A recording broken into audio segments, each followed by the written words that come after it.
Join the conversation. There's a lot of colorful commentary right now about what's happening. It's time for the Power Lunch on 1310 News. It's a fresh take on what's trending in the news on Ottawa today with Mark Sutcliffe.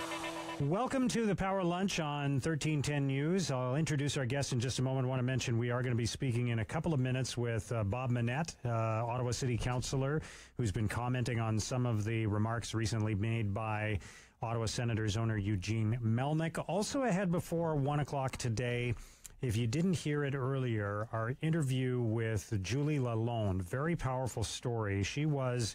Julie Lalonde, you may recognize her name as someone who's been an outspoken advocate for women's rights and to fight back against harassment of women in public places like on buses and that kind of thing.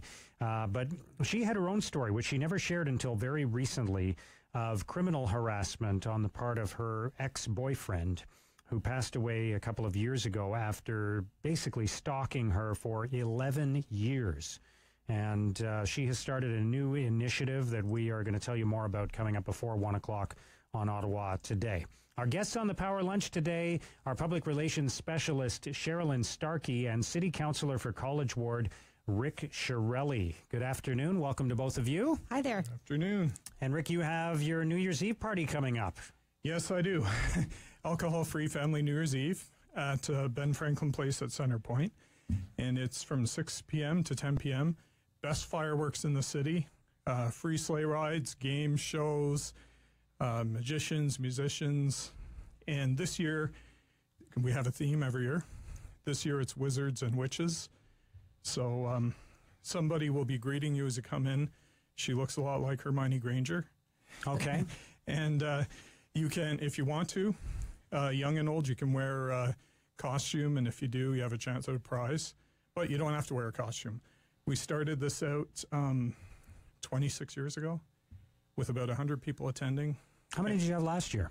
Close to 8,000. Wow. So, and again, it's 6 to 10 on New Year's Eve. Yeah. Ben Franklin Place. Right. Which is the old Nepean City Hall, right? That's right. On Center Point Drive. And you have what time are the fireworks? They start at 10. Okay. And as soon as they're over, the party's over. And you can get the kids to sleep.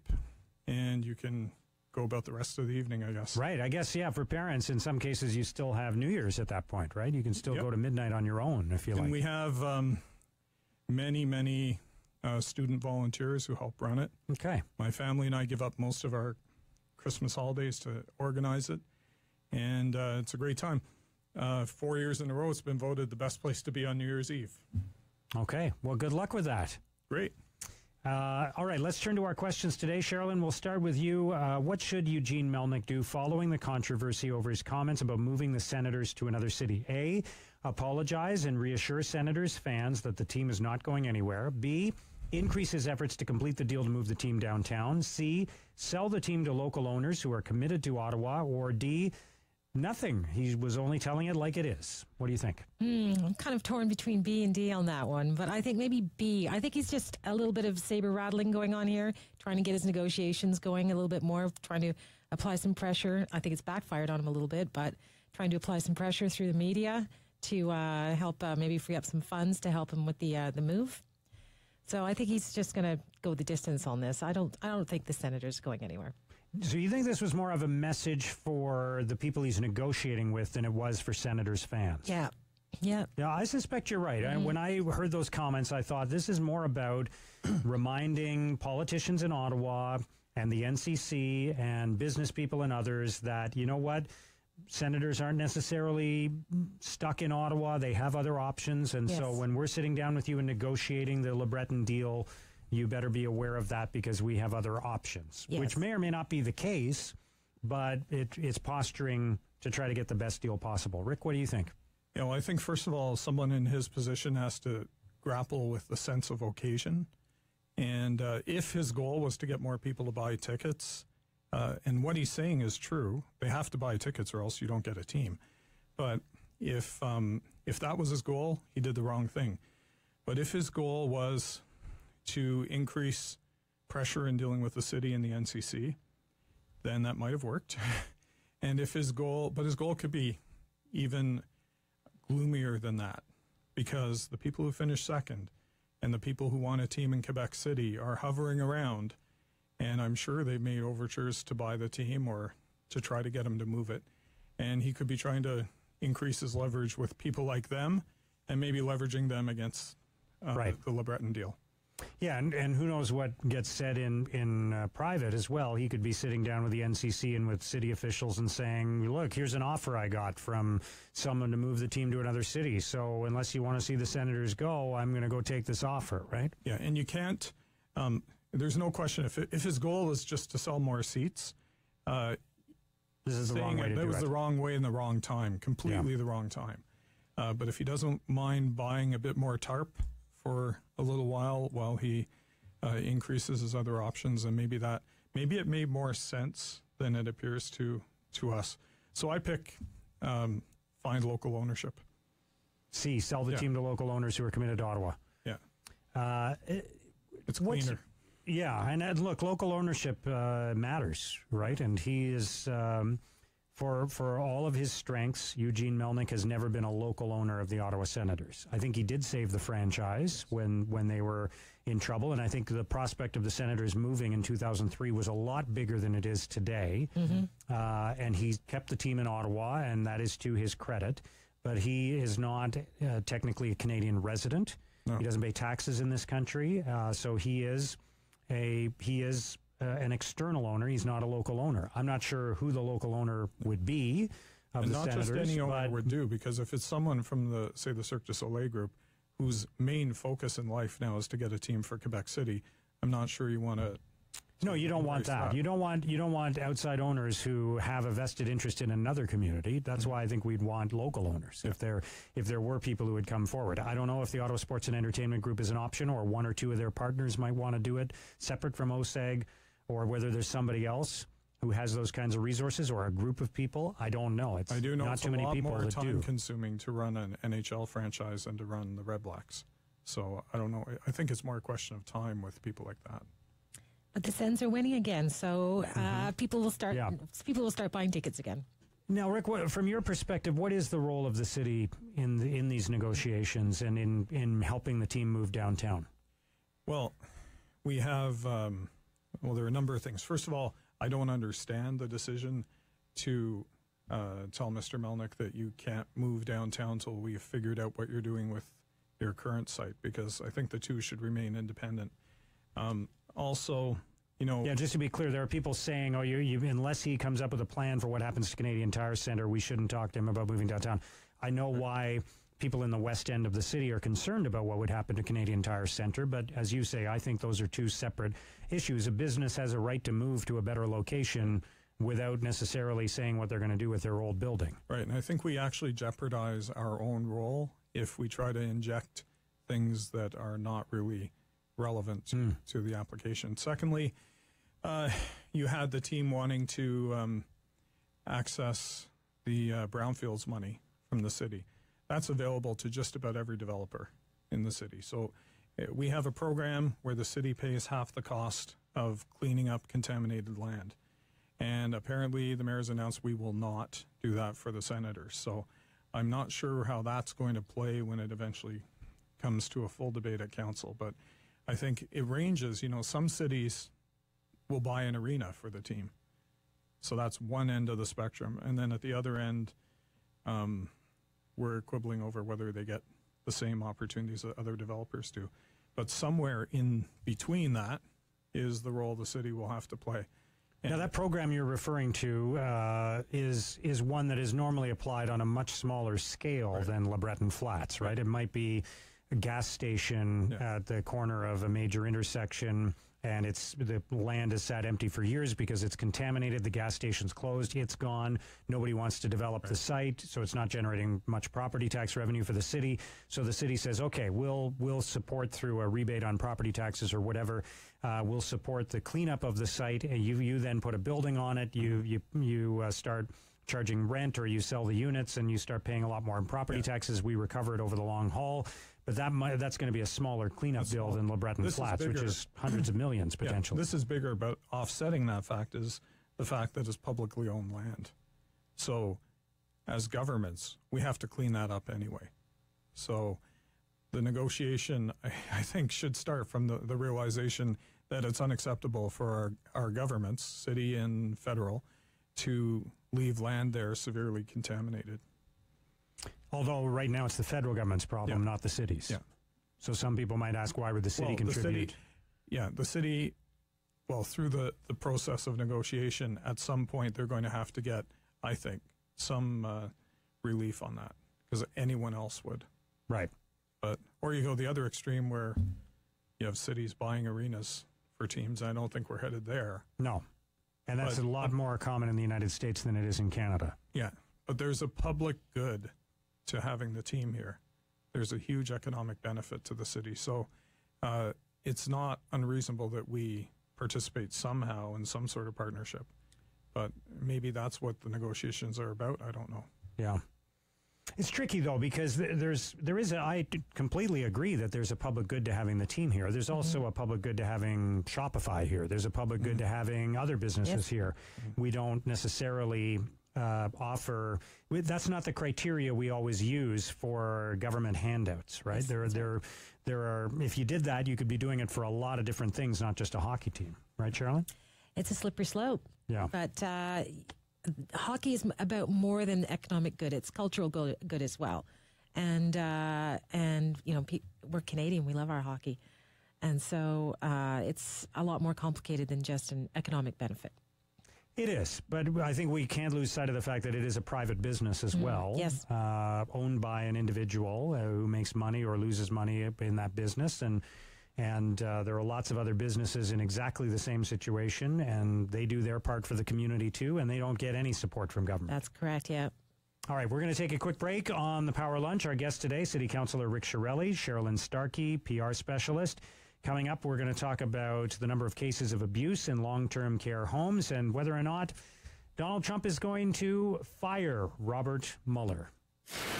There's always more to the story. Ottawa Today with Mark Sutcliffe. We'll be right back on 1310 News and Rogers TV.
to the Power Lunch on 1310 News. Thank you for joining us. Now, a fresh take on what's trending in the news.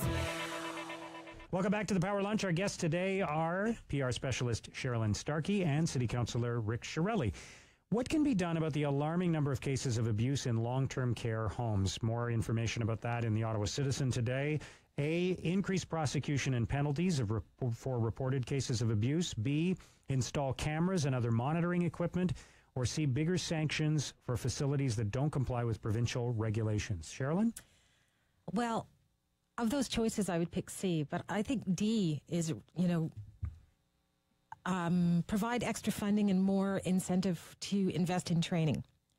They need a lot more training. And I know that the people at the Pearly Hospital are working very closely with Algonquin College right now, where they're actually training the personal PSWs, personal service workers, in the hospital. And a whole cohort is there for the whole semester, providing more training. So more training, ongoing training, continuous training would be the solution to the problem, and then also maximize penalties for noncompliance. Yeah, I think you bring up a good point that another question is the pressure that exists in these homes and whether they're resourced enough to not to justify any behavior, any bad behavior, Yes. but whether part of what's contributing to that is the working conditions. Yes, that's right. Rick, what do you think? Well, I actually used to be on the board of 2 different long-term care centers, and the thing that motivated those boards was the fear of running afoul of the regulations. So I think, I forget which letter that one is, but I think that's the answer. I think it's make sure you have Bigger sanctions for facilities that don't comply with regulations? Because if you have clearly spelled out regulations, I know like a Villa Marconi dealing with food, a lot of attention goes to making sure that everything complies with that, and even who feeds the residents. That becomes an issue. And boards will focus much more on meeting the demands of the regulations. I think putting cameras in the residence, you got to remember, this is these people's home. Yeah. And many of them don't want to be on camera, especially older people who are not used to being observed. They just don't want that in their homes. So you have to be sensitive to that. All right, let's go on to the next question. What is the most likely outcome of the Muller investigation? A, Donald Trump will be exonerated. B, Trump will not be fully exonerated, but will not be connected to the findings. C, Trump will be forced from office. Or D, Trump will fire Mueller before the investigation is complete. So if I could predict what Donald Trump was going to do, I would have a whole new line of business, I think. You could be his PR person. As Justin Trudeau said, Donald Trump likes to be unpredictable. Yes. You know what? I'm going to take a plea on this one and say, all of the above, none of the above. Who knows? It's impossible to predict.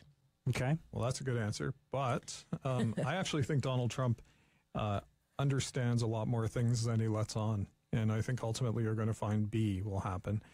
You have a special... Which is he will not be exonerated fully, but he will not be connected to the findings. And other people will be implicated, but not him. That's right. People who think there are going to be no charges don't understand this process. It's a special prosecutor. Underline the word prosecutor. He is going to prosecute. That's what he's there for. So he's going to... I don't think there's ever been a case where a special prosecutor said they weren't going to prosecute anyone. So someone's going to get prosecuted. I think 2 things probably work in Donald Trump's favor. One is his character is one that is not detail-oriented. So he probably just wouldn't involve himself in a lot of those details that get you charged. So that would be the first thing. And secondly, he appears to have been pretty good at making sure that he gets information, but those people who are working for him may not necessarily be reporting all their actions to him. So if there were shenanigans done or allegedly done, then he might be insulated from it. Maybe insulated from it. I think that's the most likely outcome. Then if some people were charged, the next question is, does he pardon those people? Mm-hmm. And then you can end up in another wave of hysteria. And then there's how does he portray it to his supporters? Because he has been successful so far in, at least with 30 to 35% of the American population, convincing them that he is the victim of a conspiracy, and that there's no doubt that in the Muller news, he'll portray the Mueller investigation results as fake news or some equivalent of that. But there's no doubt that a lot of shenanigans went on in the Mueller investigation. Like there were people who had specific political agendas who should not have been involved. And I know Mueller has fired some of them, but the ammunition is there to make that claim. And even if it wasn't there, the claim would still be made, because in America today, there is the facts are dictated by what you already believe and who you support, not what the facts are. Well, Marshall McLuhan in the 1960s, when he predicted the internet, he said we would divide into what he called tribes, where we would start to consume media, social media types of things, which united only those who think the same way as you do. And you get in these groups, everyone you talk to thinks one way, everyone in the other groups, everyone they talk to thinks another way, and they never meet. Yeah. And I think that's what you're talking about. Sherilyn, how should we react to Matt Damon's comments that there is a spectrum of behavior among men accused of sexual harassment? A, he's making a fair point that not all cases are equal. B, by drawing distinctions between different kinds of behavior, he's missing the point. Or C, his comments aren't very sensitive, but people shouldn't pounce on him. I think C, he's being tone deaf, right? Yes, there's a spectrum of behavior. I mean, there's Al Franken. Some might say that his, crimes were not as egregious as, a child molester. I mean, the facts speak for themselves. So there is a spectrum of behavior. He didn't say some behaviors are more acceptable than others. He never said that. So I kind of feel that he got pounced on a little bit unfairly for that. But given the climate and the currency of the issue, I think he was a bit tone deaf in making that comment at all. Yeah, I think that's the problem with it, is that why does he think it's relevant to talk about that? Yeah. It's sort of like... Well, he's got a movie coming out. Well, but why not talk about the movie? Well, he should talk about the victims, the real victims, right? And it's sort of like, you have two crimes that get reported. And one of them is murder, and the other one is assault. The victims of the assault are not going to be happy if your only comment about it is not sympathy for them, but expressing that, well, hey, at least they didn't murder them. There's not as bad as murder. Yeah. Well, that's kind of missing the point, isn't it? Yeah. Yeah, I think earlier I was talking about Eugene Melmac and the sense of occasion. I think he missed the sense of occasion here, and that is, at this point, the purpose of all this is to make a statement that this is wrong. Yeah. And so he seemed to not understand what occasion he was in and that he needed to do that. And other than that, he should have talked about his movie. All right. Rick, Sherilyn, thank you. Thanks for having me. And once again, the New Year's Eve party, 6 till 10, with fireworks at 10 o'clock at Ben Franklin Place, the old Nepean City Hall on Center Point Drive. It opens up with a skating show by Nepean Skating Club, and the theme this year is Witches and Wizards, and you can wear a costume if you want. All right, coming up next, we'll talk more about Eugene Melmac's comments with City Councillor Bob Manette.